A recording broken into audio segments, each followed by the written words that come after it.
అర్థమైంది కదమ్మా. DHTML perform చేయాలి అంటే మనకి 3 languages more important. One is the first one. What is the first one? Can anybody? HTML అంటారు, right. The second one is cascading style sheets అంటారు. Third one is scripting. HTML అనేది commands రాయడం కోసం, tags ఏంటాయి, చేసిన ట్యాగ్స్ని format చేస్తూ ఇంకా కలర్ఫుల్గా కనపడడానికి cascading style sheets. చేసిన దానికి క్లయింట్ సైడ్ నుంచి ఏమి ఎర్రర్స్ రాకుండా క్లయింట్ సైడ్ నుంచి కంట్రోల్ పెట్టడం కోసం the last one is scripting అంటారు. Got it? So these are the 3.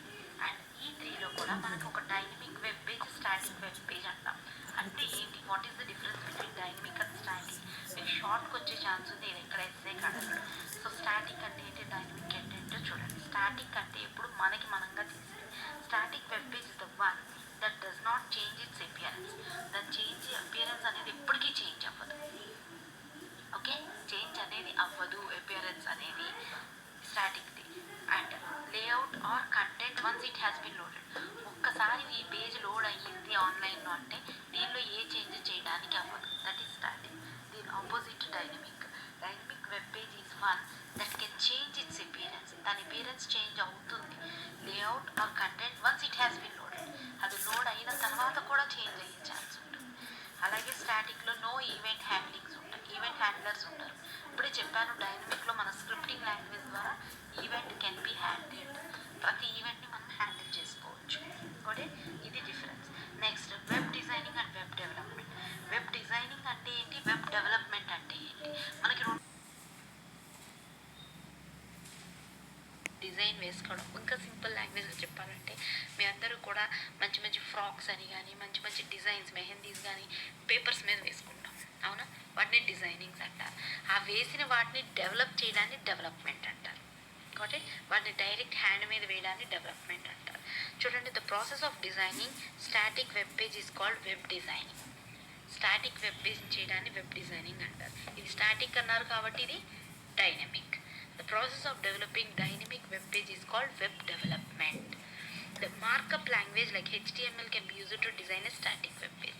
ఇక్కడ HTML వాడతారు, ఇక్కడ DHTML వాడతారు. ఇక్కడ HTML, ఇక్కడ DHTML.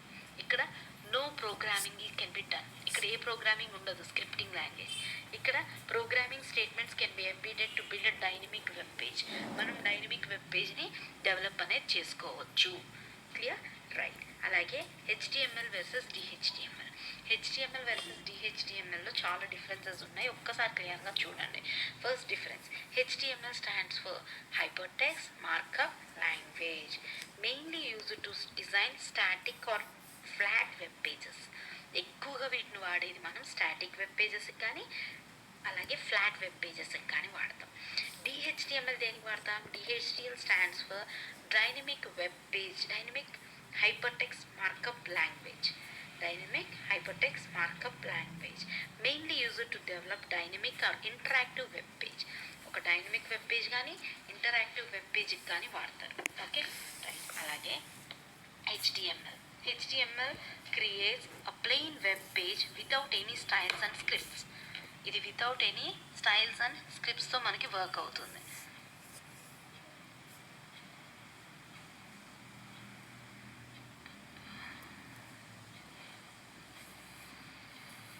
Just a moment.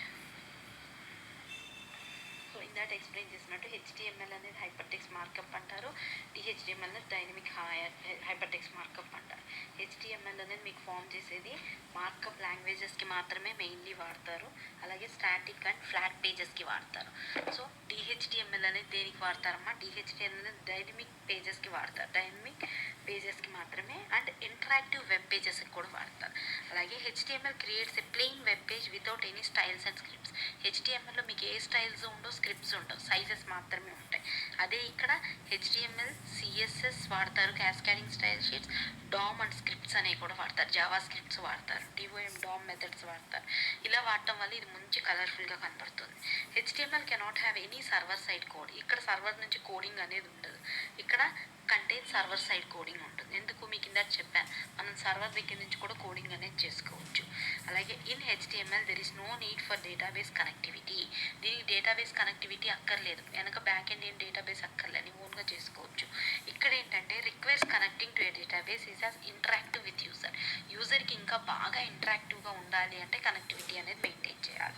అలాగే ఇక్కడ HTML sites work slowly upon client side technology. ఇది క్లయింట్ సైడ్తో పోలిస్తే చాలా స్లోగా వర్క్ చేస్తుంది. అదే ఇది క్లయింట్ సైడ్తో చేస్తే ఇది చాలా ఫాస్ట్గా వర్క్ చేస్తుంది. అంటే క్లయింట్ చూసినప్పుడు క్లయింట్ తరపున ఇది చాలా ఫాస్ట్గా ఉంటుంది. HTML does not make use of any methods for making it dynamic. ఇది డైనమిక్ కింద మేక్ చేయడానికి హెచ్టిఎంఎల్లో ఏ మెథడ్స్ లేవు. అదే ఇక్కడ డిహెచ్టిఎంఎల్ అనేది మనం వాడతాం కాబట్టి uses events, methods and much more for providing dynamism for HTML pages. HTML పేజెస్ని మనకి డైనమిక్గా పర్ఫామ్ అనేది చేసుకోవడం కోసం ఇది వర్క్ అనేది చేస్తుంది. Okay, right. The next topic is CSS, that is cascading style sheet.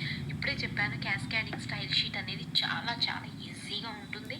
అర్థం చేసుకుంటే వర్క్ అనేది చేస్తే కలర్ఫుల్గా కూడా ఉంటుంది. ఎలాగా? ఓకే, సో ఈ క్యాస్కాడింగ్ స్టైల్ షీట్ దేనికి వాడతారు అంటే use to control style of a web document. నువ్వు ఏదైతే వెబ్ డాక్యుమెంట్ ఆల్రెడీ క్రియేట్ చేసావో దాని యొక్క స్టైల్ని మంచిగా మార్చడం కోసం సింపుల్ అండ్ ఈజీ వే. సింపుల్గా ఉంటుంది, ఈజీగా కూడా మార్చుకోవచ్చు. ఎలాంటి స్టైల్ చేయొచ్చు? Example, single CSS file can contain positioning, దాని పొజిషన్ మార్చుకోవచ్చు, లేఅవుట్, ఫాంట్, కలర్, స్టైల్. మళ్ళీ చెప్తున్నానమ్మా, ఈ సిఎస్ఎస్ ఫైల్ ఏం చేస్తుంది అంటే it can contain positioning, layout, font, colour and style.